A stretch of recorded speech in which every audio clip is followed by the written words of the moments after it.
Hello everyone, welcome to സെറ. കഴിഞ്ഞ ക്ലാസ്സിൽ നമ്മൾ ഇനോർഗാനിക് കെമിസ്ട്രിയിൽ നിന്ന് വരുന്ന കുറച്ച് ക്വസ്റ്റ്യൻസ് ആയിരുന്നു ഡിസ്കസ് ചെയ്തിട്ടുള്ളത്. അതിന്റെ കണ്ടിന്യൂഷൻ ആയിട്ട് ഇന്ന് നമ്മൾ ഡിസ്കസ് ചെയ്യാൻ പോകുന്നത് ഫിസിക്കൽ കെമിസ്ട്രി പോർഷനിൽ വന്നിട്ടുള്ള കുറച്ച് ക്വസ്റ്റ്യൻസ് ആണ്. കഴിഞ്ഞ വീഡിയോ കാണാത്തവരുണ്ടെങ്കിൽ നിർബന്ധമായിട്ടും കാണുക. ബിക്കോസ് സെയിം പാറ്റേണിലുള്ള ക്വസ്റ്റ്യൻസ് റിപ്പീറ്റ് ചെയ്ത് ചോദിക്കാനുള്ള ചാൻസസ് വളരെ കൂടുതലാണ്. ഓക്കെ, അപ്പൊ നമുക്ക് ഇന്നത്തെ ക്ലാസ്സിലേക്ക് കടക്കാം. ആദ്യത്തെ ചോദ്യം: a crystal plane parallel to x and y axis and make an intercept of half on z axis. ഒരു ക്രിസ്റ്റൽ പ്ലെയിനിന്റെ അവിടെ ഇന്റർസെപ്റ്റും കാര്യങ്ങളും ഒക്കെ നമുക്ക് തന്നിട്ടുണ്ട്. നമ്മളോട് പറഞ്ഞിട്ടുള്ളത് മില്ലർ ഇൻഡിസസ് കണ്ടുപിടിക്കാനാണ്. ആ ഒരു പ്ലെയിനിന്റെ മില്ലർ ഇൻഡിസസ് കണ്ടുപിടിക്കാൻ. സോ ഇങ്ങനെ ഒരു ക്വസ്റ്റ്യൻ വന്നു കഴിഞ്ഞാൽ ആദ്യം നമ്മൾ ചെയ്യേണ്ടത് എക്സ് ആക്സിസിന് പാരലൽ ആണെന്നാണ് പറയുന്നത്. സോ പാരലൽ ആണെന്ന് പറയുന്ന സമയത്ത് അത് എക്സ് ആക്സിസുമായിട്ട് ഇന്റർസെപ്റ്റ് ഫോം ചെയ്യുന്നുണ്ടോ? ഇല്ല. സോ അത് ഇൻഫിനിറ്റിയിൽ വെച്ചിട്ടായിരിക്കും എക്സ് ആക്സിസിന് മീറ്റ് ചെയ്യുന്നുണ്ടാവുക. Same with Y axis. Y ആക്സിസിനും എന്താണ്? പാരലൽ ആണ്. ദെൻ സെഡ് ആക്സിസിൽ അത് ഫോം ചെയ്യുന്ന ഇന്റർസെപ്റ്റ് ആണ് 1/2. ക്വസ്റ്റ്യനിൽ തന്നിട്ടുണ്ട്. സോ ആദ്യത്തെ സ്റ്റെപ്പിൽ നമ്മൾ ഇതെല്ലാം കണ്ടുപിടിക്കുക. ദെൻ നെക്സ്റ്റ് സ്റ്റെപ്പിൽ നമ്മൾ ചെയ്യേണ്ട കാര്യം ഇതിന്റെ റെസിപ്രോക്കൽ എടുക്കുക എന്നുള്ളതാണ്. സോ ഞാൻ എന്ത് ചെയ്യുന്നു? 1/∞, ദെൻ വൈക്കും 1/∞, ദെൻ 1/2യുടെ റെസിപ്രോക്കൽ എടുക്കുകയാണെങ്കിൽ 1/1/2 എന്ന് വരും, which is equal to 2. Okay, so 1/∞ എന്ന് പറയുന്നത് 0 ആണ്, ദെൻ 2. സോ എന്റെ മില്ലർ ഇൻഡിസസ്, ഈ തന്നിട്ടുള്ള പ്ലെയിനിന്റെ മില്ലർ ഇൻഡിസസ് എന്ന് പറയുന്നത് 0, 0, 2 ആയിരിക്കും. ഓപ്ഷൻ സി ആണ് കറക്റ്റ് ആൻസർ ആയിട്ട് വരുന്നത്. ഓക്കെ, അടുത്ത ചോദ്യം: The masses recorded when a substance is weighed 4 times are 15.8, 15.4, 15.6, 16. The variance is closest to. നമ്മളോട് പറഞ്ഞിട്ടുള്ളത് വേരിയൻസ് കണ്ടുപിടിക്കാനാണ്. നമുക്ക് 4 ഡാറ്റാ സെറ്റ് തന്നിട്ടുണ്ട്. ഓക്കെ, സോ വേരിയൻസ് കണ്ടുപിടിക്കാൻ പറഞ്ഞിട്ടുണ്ടെങ്കിൽ നമ്മൾ ആദ്യം എന്താണ്? നമുക്ക് തന്നിട്ടുള്ള വാല്യൂ, ഡാറ്റ വാല്യൂവിനെ നമ്മൾ എക്സ് എന്ന് എടുക്കുന്നു. ഓക്കെ, ദെൻ നമ്മൾ ആ എക്സിനെ X minus X bar, X bar എന്ന് വെച്ചാൽ ആവറേജ്, നമുക്ക് തന്നിട്ടുള്ളതിന്റെ ആവറേജ് വാല്യൂവിൽ നിന്ന് എന്ത് ചെയ്യുന്നു? മൈനസ് ചെയ്യുന്നു. ഓക്കെ, ഫസ്റ്റ് നമുക്ക് തന്നിട്ടുള്ള വാല്യൂസ് ഏതൊക്കെയാണ്? 15.8 തന്നിട്ടുണ്ട്, 15.4, 15.6, 16. ഈ 4 വാല്യൂസ് ആണ് നമുക്ക് തന്നിട്ടുള്ളത് ക്വസ്റ്റ്യനിൽ. ഇനി നമുക്ക് X minus X bar, X bar എന്ന് വെച്ചാൽ ഈ തന്നിട്ടുള്ള ഡാറ്റാസിന്റെ ആവറേജ് വാല്യൂവിനെയാണ് എന്ത് പറയുന്നത്? എക്സ് ബാർ എന്ന് പറയുന്നത് ആവറേജ്. ഓക്കെ, സോ ഇവിടെ നമുക്ക് എങ്ങനെയാ എക്സ് ബാർ കണ്ടുപിടിക്കാൻ പറ്റുക? നമ്മൾ നോർമൽ ആവറേജ് എടുക്കുന്നത് പോലെ ഈ 4 വാല്യൂസിന്റെയും സമ്മ് കാണുന്നു, ദെൻ ഡിവൈഡഡ് ബൈ 4. ഇവിടെ 4 വാല്യൂസ് അല്ലേ തന്നിട്ടുള്ളത്? എത്ര വാല്യൂസ് ആണോ അതിന്റെ സം ഡിവൈഡഡ് ബൈ ആ n വാല്യൂ, അതാണ് നമ്മൾ ചെയ്യേണ്ടത്. സോ ചെയ്ത് കഴിഞ്ഞാൽ നമുക്ക് എക്സ് ബാർ എന്ന് പറയുന്നത് എത്ര കിട്ടും? 15.7 എന്നാണ് കിട്ടുക. നമ്മൾ ഈ തന്നിട്ടുള്ള വാല്യൂസ് ഒക്കെ എന്ത് ചെയ്യുന്നു? ആഡ് ചെയ്യുന്നു, ദെൻ ഡിവൈഡഡ് ബൈ 4. ഇതായിരിക്കും എന്ത് വാല്യൂ വരുന്നത്? എക്സ് ബാർ വാല്യൂ വരുന്നത്. ഓക്കെ, സോ എക്സ് ബാറിന്റെ വാല്യൂ എനിക്ക് എന്ത് കിട്ടി? 15.7 എന്ന് കിട്ടി. ദെൻ അടുത്ത സ്റ്റെപ്പ് എന്താണ്? എക്സ് മൈനസ് എക്സ് ബാർ ചെയ്യണം. സോ 15.8 മൈനസ് 15.7 എന്ത് കിട്ടും? 0.1 കിട്ടും. അതേപോലെ തന്നെ ഇവിടെ 0.3, ദെൻ 0.1, ദെൻ 0.3. ഇതാണ് എനിക്ക് കിട്ടുന്ന value.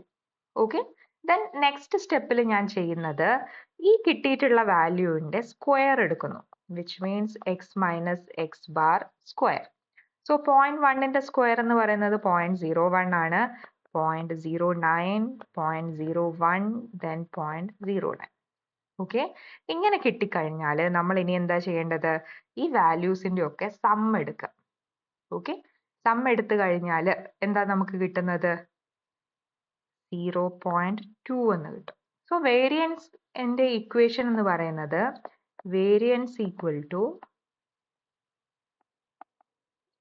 To sigma x minus X bar whole square divided by n.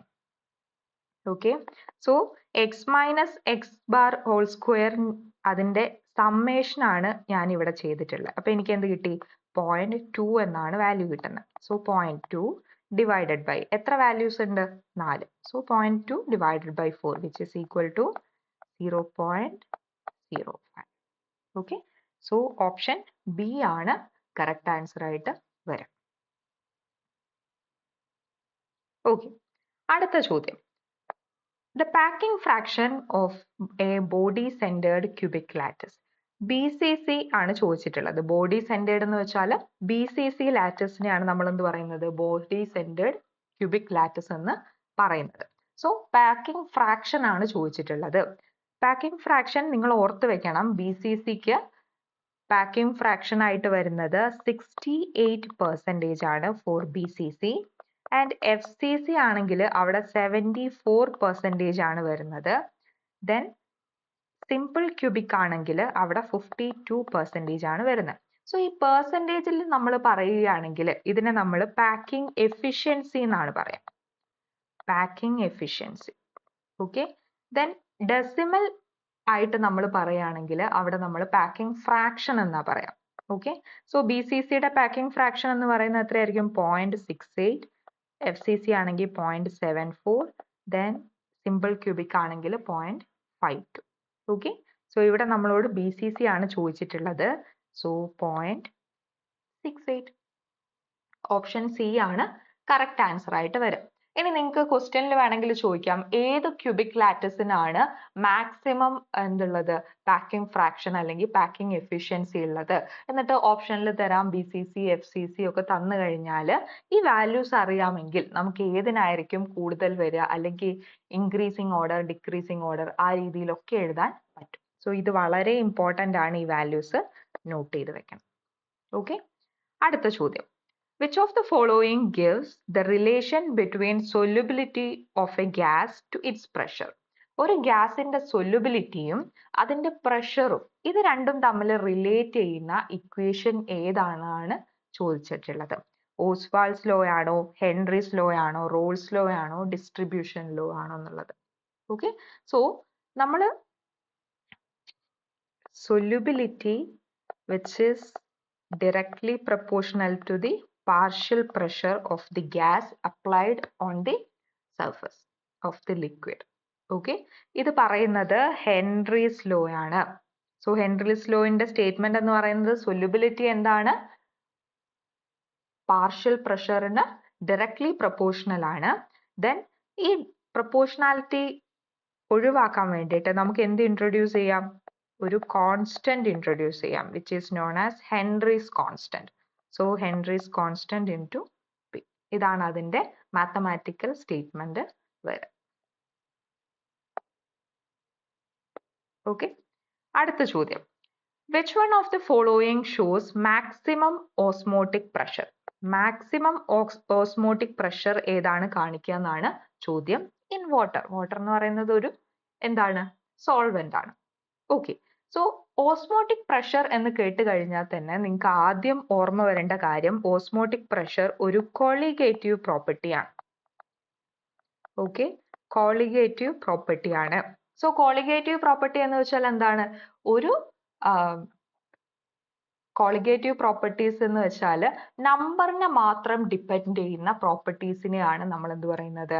Colligative property എന്ന് പറയുന്നത്. ഇലക്ട്രോലൈറ്റിന്റെ നേച്ചറിനെയോ അതിന്റെ ചാർജിനെയോ ഒന്നും അത് ഡിപ്പെൻഡ് ചെയ്യുന്നില്ല. പകരം അതിന്റെ നമ്പറിനെ മാത്രമാണ് അവിടെ ഡിപ്പെൻഡ് ചെയ്യുന്നത്. വേറെ ഏതൊക്കെയാണ് കോളിഗേറ്റീവ് പ്രോപ്പർട്ടീസ്? നമ്മൾ പഠിച്ചിട്ടുണ്ട്. Depression in freezing point, elevation in boiling point. Okay, ഇതൊക്കെയാണ് വേറെ കോളിഗേറ്റീവ് പ്രോപ്പർട്ടീസ് ആയിട്ട് വരുന്നത്. സോ ഇവരൊക്കെ എന്താണ്? അവിടെയുള്ള ഇലക്ട്രോലൈറ്റിന്റെ നമ്പറിനെ മാത്രമേ, അല്ലെങ്കിൽ സൊല്യൂട്ട് ആണെങ്കിൽ ആ സൊല്യൂട്ടിന്റെ നമ്പറിനെ മാത്രമേ ഡിപ്പെൻഡ് ചെയ്യുന്നുള്ളൂ. ആ സൊല്യൂട്ടിന്റെ വേറെ നേച്ചറിനെ ഒന്നും അതെന്ത് ചെയ്യുന്നില്ല? ഡിപ്പെൻഡ് ചെയ്യുന്നില്ല. ഓക്കെ, സോ നമ്മൾ 1 മോളാർ NaCl എന്ത് ചെയ്യുന്നു? വാട്ടറിൽ ഡിസോൾവ് ചെയ്യുന്നു എന്ന് വിചാരിക്കൂ. സോ എനിക്ക് എന്തൊക്കെ കിട്ടും? Na+ അയോണും അതേപോലെ തന്നെ Cl- അയോൺസും കിട്ടും. ഓക്കെ, ദെൻ അമോണിയം ഫോസ്ഫേറ്റ് ആണെങ്കിൽ എനിക്ക് എന്ത് കിട്ടും? 3 അമോണിയം അയോൺസ് കിട്ടും പ്ലസ് PO4 3- കിട്ടും. ഇവിടെ അതുപോലെ തന്നെ 2 Na+ കിട്ടും, then SO4 2-. യൂറിയ എന്താണ്? അവിടെ യൂറിയ ആയിട്ട് തന്നെയാണ് നിൽക്കുക, അത് ഡിസോസിയേറ്റ് ചെയ്യുന്നില്ല, നോൺ ഡിസോസിയേറ്റീവ് ആയിട്ടുള്ള ഒരു ഇലക്ട്രോലൈറ്റ് ആണ് യൂറിയ. സോ ഇവിടെ മാക്സിമം നമ്പർ ഏതിലാണ് വരുന്നത് എന്നാണ് നമ്മൾ നോക്കേണ്ടത്. സോ Na+ഉം Cl- ആണെങ്കിൽ ഇവിടെ എനിക്ക് 2 അയോൺസ് ആണ് കിട്ടുന്നത്. ദെൻ രണ്ടാമത്തെ കേസിൽ എനിക്ക് 4 അയോൺസ് കിട്ടുന്നുണ്ട്, 3+1. ഇവിടെ 1 ഉണ്ട്, നമ്മൾ കൺസിഡർ ചെയ്യുന്നില്ല എന്നേ ഉള്ളൂ. അതേപോലെ തന്നെ ഈ കേസിൽ 2+1 3 ആണ് കിട്ടുന്നത്. ദെൻ യൂറിയ അത് ഡിസോസിയേറ്റ് ചെയ്യാത്തത് കൊണ്ട് തന്നെ എത്രയാണോ ഉള്ളത് അത്ര തന്നെ ആയിരിക്കും. സോ 1 മോളാർ യൂറിയ ആണെങ്കിൽ എനിക്ക് 1 മോളാർ തന്നെയാണ് കിട്ടുക. സോ മാക്സിമം ഓസ്മോട്ടിക് പ്രഷർ ആരായിരിക്കും കാണിക്കുക? കൂടുതൽ നമ്പർ ഓഫ് എന്താ പറയാ ആറ്റംസ് അല്ലെങ്കിൽ അയോൺസ് ഉള്ള സിസ്റ്റം ആയിരിക്കും കാണിക്കുന്നത്. ഓക്കെ, സോ ഓപ്ഷൻ ബി ആണ് കറക്റ്റ് ആയിട്ടുള്ള ആൻസർ വരുന്നത്. ഓക്കെ, അടുത്ത ചോദ്യം. ഫോർ ദ ഇക്വിലിബ്രിയം, ഇവിടെ ഇക്വിലിബ്രിയം തന്നിട്ടുണ്ട്. Fe എന്തുമായിട്ട് റിയാക്ട് ചെയ്യുന്നു? വാട്ടറുമായിട്ട് റിയാക്ട് ചെയ്തിട്ട് FeOയും അതേപോലെ തന്നെ ഹൈഡ്രജൻ ഗ്യാസും ഫോം ചെയ്യുന്നു. നമ്മളോട് എന്താ ചോദിച്ചിട്ടുള്ളത്? What are the number of components, phases and degrees of freedom respectively? എന്തൊക്കെ കണ്ടുപിടിക്കണം? കമ്പോണൻസ് കണ്ടുപിടിക്കണം, ഫേസസ് കണ്ടുപിടിക്കണം, ദെൻ ഡിഗ്രീസ് ഓഫ് ഫ്രീഡം കണ്ടുപിടിക്കണം. ഓക്കെ, സോ നമുക്ക് കമ്പോണൻസും ഫേസസും അറിയാമെങ്കിൽ ഡിഗ്രീസ് ഓഫ് ഫ്രീഡം എളുപ്പത്തിൽ കണ്ടുപിടിക്കാം. അതിനുള്ള ഇക്വേഷൻ എന്താ? F is equal to C minus P plus 2. Okay, ഈ ഒരു ഇക്വേഷൻ ഇമ്പോർട്ടന്റ് ആണ്, ഇത് ഓർത്ത് വെക്കുക. F എന്ന് പറയുന്നത് ഡിഗ്രീസ് ഓഫ് ഫ്രീഡം ആണ്, C എന്ന് പറയുന്നത് നമ്പർ ഓഫ് കമ്പോണൻസ് ആണ്, and P number of phases ആണ് ഡിനോട്ട് ചെയ്യുന്നത്. ഇനി ഇവിടെ എത്ര കമ്പോണൻസ് ഉണ്ടെന്ന് നമുക്ക് നോക്കാം. ഇവിടെ ആദ്യം Fe സോളിഡ് സ്റ്റേറ്റിലുണ്ട്, ദെൻ FeO സോളിഡ് സ്റ്റേറ്റിലുണ്ട്. സോളിഡ് സ്റ്റേറ്റിൽ എനിക്ക് 2 എന്താ പറയാ കമ്പോണൻസ് ആണ് വരുന്നത്, സോ 2. ദെൻ ഗ്യാഷ്യസ് സ്റ്റേറ്റിൽ നമ്മൾ പൊതുവെ ഗ്യാഷ്യസ് സ്റ്റേറ്റിലുള്ള എല്ലാ ആളുകളെയും കൂടെ ഒരു കമ്പോണന്റ് ആയിട്ടാണ് നമ്മൾ കൺസിഡർ ചെയ്യുക, അൺലെസ് അവിടെ ഒരു പ്രഷർ ഡിഫറൻസ് ഇല്ലെങ്കിൽ. ഇവിടെ പ്രഷറിന്റെ കാര്യമൊന്നും പറഞ്ഞിട്ടില്ല, സോ നമുക്ക് എന്ത് ചെയ്യാം? ഒറ്റ കമ്പോണന്റ് ആയിട്ട് കൺസിഡർ ചെയ്യാം. സോ വാട്ടറും H2ഉം കൂടെ ഒരു ഗ്യാഷ്യസ് കമ്പോണന്റ് ആയിട്ട് കൺസിഡർ ചെയ്തു. സോ ടോട്ടൽ 3 കമ്പോണൻസ് ആണ് ഉള്ളത്.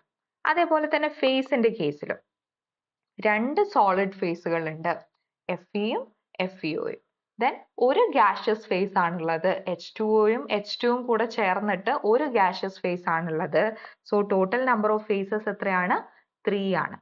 ഓക്കെ, ദെൻ F എന്ന് പറയുന്നത് ഡിഗ്രീസ് ഓഫ് ഫ്രീഡം എന്ന് പറയുന്നത് എന്താ? C minus P plus 2.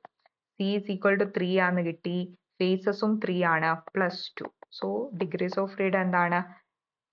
2 എന്ന് കിട്ടി. സോ 3 3 2, ഓപ്ഷൻ ബി ആണ് കറക്റ്റ് ആൻസർ ആയിട്ട് വരും. ഓക്കെ, നിങ്ങൾക്ക് കമ്പോണൻസിന്റെ നമ്പർ 3 എന്ന് കിട്ടിക്കഴിഞ്ഞാൽ തന്നെ ഓപ്ഷൻ സിയും അതേപോലെ തന്നെ ഓപ്ഷൻ ഡിയും നിങ്ങൾക്ക് എലിമിനേറ്റ് ചെയ്യാൻ വേണ്ടിയിട്ട് പറ്റും. ഓക്കെ, സോ എക്സാമിന് കുറച്ചുകൂടെ നമ്മൾ തെറ്റായിട്ടുള്ള ഓപ്ഷൻസ് ആദ്യം തന്നെ ഒഴിവാക്കുക, എലിമിനേറ്റ് ചെയ്യുക, എന്നിട്ട് ബാക്കിയുള്ള ഓപ്ഷൻസ് കൺസിഡർ ചെയ്തിട്ട് അതിൽ നിന്ന് കറക്റ്റ് ആൻസർ കണ്ടുപിടിക്കാൻ നോക്കുക. ഓക്കെ, അടുത്ത ചോദ്യം. In the coagulation of negatively charged sole, the coagulating power of Na+, barium 2+, aluminum 3+, and thorium 4+ are in the order. So coagulation അല്ലെങ്കിൽ coagulating power പറയുന്ന സമയത്ത് നമ്മൾ ഓർക്കേണ്ട ഒരു റൂൾ എന്ന് പറയുന്നത് ഹാർഡി-ഷൂസ്ലെ റൂൾ ആണ്. Okay, hardy-shoes rule. Okay, so എന്താ ഈ റൂൾ പറയുന്നത്? ഒരു സോളിന്റെ കൊയാഗുലേറ്റിംഗ് പവർ എന്ന് പറയുന്നത് ഡയറക്ട്ലി പ്രൊപ്പോർഷണൽ ടു വാലൻസി ആയിരിക്കും. ഓക്കെ, സോ ഇവിടെ നെഗറ്റീവ്ലി ചാർജ്ഡ് സോൾ എന്നാ പറഞ്ഞത്. So negatively charged sol coagulate ചെയ്യണമെങ്കിൽ നമുക്ക് പോസിറ്റീവ്ലി ചാർജ്ഡ് ആയിട്ടുള്ള അയോൺസ് ആണ് വേണ്ടത്. ഓക്കെ, ദെൻ ആ പോസിറ്റീവ്ലി ചാർജ്ഡ് അയോൺസിൽ തന്നെ ചാർജ് കൂടുന്നതിനനുസരിച്ച് അല്ലെങ്കിൽ വാലൻസി കൂടുന്നതിനനുസരിച്ച് അതിന്റെ കൊയാഗുലേറ്റിംഗ് പവർ എന്ത് ചെയ്യുന്നുണ്ട്? കൂടുന്നുണ്ട്.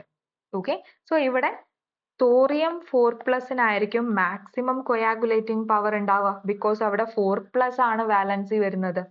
then aluminium 3+, then barium 2+, then Na+. Okay, ഇങ്ങനെയാണ് വരുന്നത്.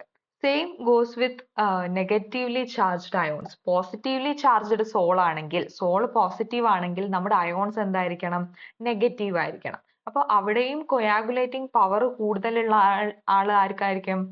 മാക്സിമം നെഗറ്റീവ് ചാർജ് ആർക്കാണോ ആ ആനയോൺ ആയിരിക്കും മാക്സിമം കൊയാഗുലേറ്റിംഗ് പവറും ഉണ്ടാവുക. ഓക്കെ, സോ ഇവിടെ തോറിയമാണ് മാക്സിമം വരുന്നത്. Correct answer will be option A. Okay, option A ആണ് കറക്റ്റ് ആൻസർ. അടുത്ത ചോദ്യം. In two liquids X and Y, X has half surface tension and twice the density of Z. രണ്ട് liquids ഉണ്ട്, എക്സും സെഡും. Y അല്ല, എക്സും സെഡും ഉണ്ട്. അതിൽ X has half surface tension and twice density of Z. If liquid X rises to a height of 2 centimeter, ഒരു capillary tube വെച്ച് കഴിഞ്ഞാൽ എക്സ് 2 സെന്റിമീറ്റർ വരെ കാപ്പിലറി റൈസ് നടത്തുകയാണെങ്കിൽ സെറ്റ് എത്ര കാപ്പിലറി റൈസ് നടത്തും എന്നാണ് ചോദ്യം.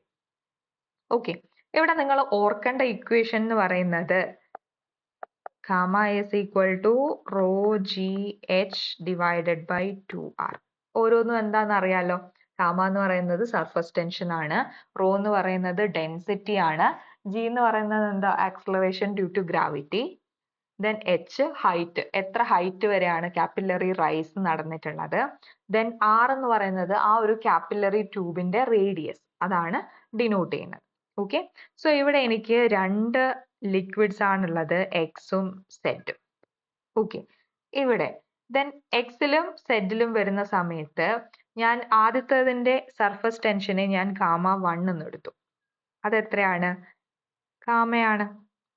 ദെൻ ഗാമ 2, സെഡിന്റെ സർഫസ് ടെൻഷന് ഞാൻ ഗാമ 2 എന്ന് എടുത്തു. സോ സെഡിന്റെ സർഫസ് ടെൻഷൻ എത്രയാണോ അതിന്റെ ഹാഫ് ആണ് എക്സിൻ്റെത്.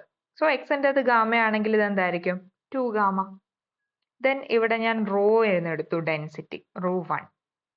ഓക്കെ, സോ ഡെൻസിറ്റി എന്ന് പറയുന്നത് X has twice the density of Z. സെഡിന്റെ ഡെൻസിറ്റി റോ ആണെങ്കിൽ എക്സിന്റെ എന്തായിരിക്കും? 2 റോ ആയിരിക്കും. ദെൻ ഹൈറ്റ് h1 എന്ന് പറയുന്നത് ഇവിടെ 2 സെന്റിമീറ്റർ ആണ്. ദെൻ h2, ഇതാണ് നമുക്ക് കണ്ടുപിടിക്കേണ്ടത്. ഓക്കെ, സോ ഞാൻ എന്ത് ചെയ്യുന്നു? ഗാമ 1 ബൈ ഗാമ 2 ചെയ്യുന്നു. Okay, rho 1 g h1 divided by 2r whole divided by rho 2 g h2 divided by 2r. Okay, ഈ അടിയിലുള്ള ആളുകൾ എന്താവും? മുകളിലേക്ക് വരും. മുകളിലേക്ക് വരുന്ന സമയത്ത് into 2r divided by rho 2 g h2.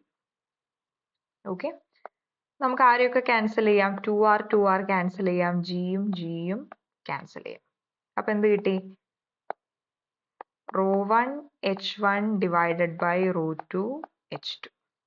ഓക്കെ, ഗാമ 1 ഗാമ 2ന്റെ ഒക്കെ വാല്യൂ നമുക്ക് കൊടുക്കാം. ഗാമ 1 എന്ന് പറയുന്നത് ഗാമയാണ്, ഗാമ 2 എന്ന് പറയുന്നത് 2 ഗാമയാണ്. ദെൻ റോ 1 h1 എന്ന് പറയുന്നത് എന്താ? റോ എന്ന് പറയുന്നത് 2 റോ ആണ്, ഇൻറ്റു 2 ഡിവൈഡഡ് ബൈ റോ 2 എന്ന് പറയുന്നത് റോ ആണ്, ഇൻറ്റു h2 എനിക്ക് അറിയില്ല, ഞാൻ h2 എന്ന് തന്നെ എടുക്കുന്നു. ഓക്കെ, സോ ഇവിടെയും നമ്മൾ ക്യാൻസൽ ചെയ്യുന്നു. അഗെയിൻ എന്ത് കിട്ടും? 1/2 ഈസ് ഈക്വൽ ടു 4/h2 എന്ന് കിട്ടും.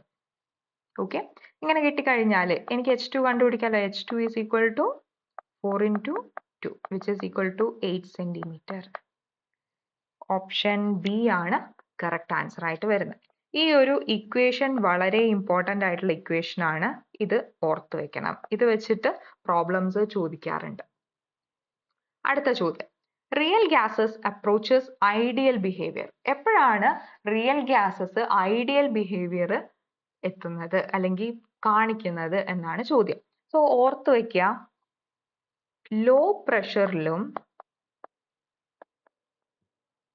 അതേപോലെ തന്നെ ഹൈ ടെമ്പറേച്ചറിലുമാണ് റിയൽ ഗ്യാസ് എന്ത് കാണിക്കുന്നത്, ഐഡിയൽ ബിഹേവിയർ കാണിക്കുന്നത്. ഓക്കെ, പ്രഷർ എന്തായിരിക്കണം, ലോ ആയിരിക്കണം. അതേപോലെ തന്നെ ടെമ്പറേച്ചർ എന്തായിരിക്കണം, ഹൈ ആയിരിക്കണം. So low pressure high temperature, option C ആണ് കറക്റ്റ് ആൻസർ ആയിട്ട് വരിക.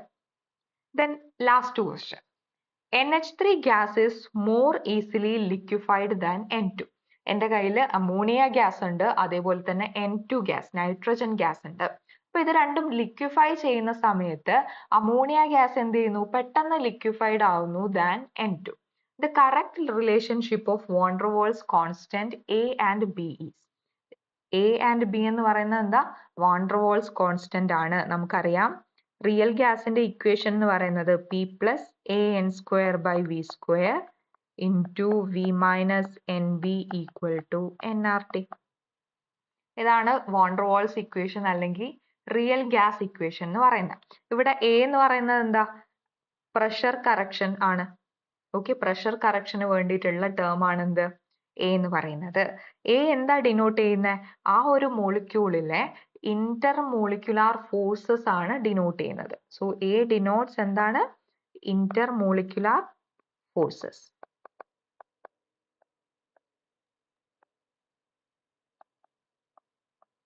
സോ A കൂടുന്ന സമയത്ത് എന്താണ്, കൂടുതൽ ഇന്റർമോളിക്കുലാർ ഫോഴ്സസ് വരും. അപ്പൊ കൂടുതൽ എളുപ്പത്തിൽ എന്ത് ചെയ്യാൻ പറ്റും, ലിക്വിഫൈ ചെയ്യാൻ പറ്റും. ഓക്കെ, സോ A കൂടുന്നതിനനുസരിച്ച് ലിക്വിഫിക്കേഷൻ എന്താവുന്നുണ്ട്, ഈസി ആവുന്നുണ്ട്. സോ അമോണിയയുടെ A ആയിരിക്കും എന്ത്, കൂടുതൽ ദാൻ N2. ഓക്കെ, അമോണിയയുടെ A ആണ് കൂടുതൽ ദാൻ N2. എനിക്ക് ഏതൊക്കെ ഓപ്ഷൻസ് എലിമിനേറ്റ് ചെയ്യാൻ വേണ്ടി പറ്റും, ഓപ്ഷൻ ബി എലിമിനേറ്റ് ചെയ്യാം, അതേപോലെ തന്നെ ഓപ്ഷൻ ഡിയും എലിമിനേറ്റ് ചെയ്യാം. ഓക്കെ, ഇനി വാൻ ഡെർ വാൾസ് കോൺസ്റ്റന്റ് ആയിട്ടുള്ള ബി എന്ന് പറയുന്നത് വോളിയം കറക്ഷൻ ആണ്. വോളിയം കറക്ഷൻ അല്ലെങ്കിൽ എക്സ്ക്ലൂഡഡ് വോളിയം ആണ് നമ്മൾ ബി വെച്ചിട്ട് ഡിനോട്ട് ചെയ്യുന്നത്. സോ ലാർജർ മോളിക്യൂൾസ് ആണെങ്കിൽ അവർക്ക് ബി എന്തായിരിക്കും, കൂടുതലായിരിക്കും. ആൻഡ് സ്മോളർ മോളിക്യൂൾസ് ആണെങ്കിൽ അവർക്ക് ബി വാല്യൂ കുറവായിരിക്കും. ഓക്കെ, സോ ഇവിടെ അമോണിയയുടെ ബി വാല്യൂ എന്താണ്, N2യുടെ ബി വാല്യൂവിനേക്കാളും കുറവാണ്. ഓക്കെ, സോ അമോണിയയുടെ ബി വാല്യൂ എന്താണ്, N2യുടെ ബി വാല്യൂവിനേക്കാളും കുറവാണ്. ഓപ്ഷൻ സി ആണ് കറക്റ്റ് ആൻസർ ആയിട്ട് വരിക. ഓക്കെ, സോ ഇത്രയും കാര്യങ്ങൾ ഈ ക്വസ്റ്റ്യൻസ് നിങ്ങൾ സ്വന്തമായിട്ട് ഒരു തവണ ചെയ്തു നോക്കുക. സിമിലർ ക്വസ്റ്റ്യൻസ് അല്ലെങ്കിൽ ഈ ഒരു കോൺസെപ്റ്റ് വരുന്ന ക്വസ്റ്റ്യൻസ് വരാനുള്ള സാധ്യതകളുണ്ട്. എന്തെങ്കിലും ഡൗട്ട് നിങ്ങൾക്ക് തോന്നുകയാണെങ്കിൽ നിങ്ങൾക്ക് ചോദിക്കാം. ഓക്കെ, അപ്പൊ നന്നായിട്ട് പ്രാക്ടീസ് ചെയ്യുക. പ്രീവിയസ് ഇയർ ക്വസ്റ്റ്യൻസ് അല്ലെങ്കിൽ മാക്സിമം ക്വസ്റ്റ്യൻസ് ചെയ്ത് തന്നെ എക്സാമിന് പോവുക. Okay, thank you.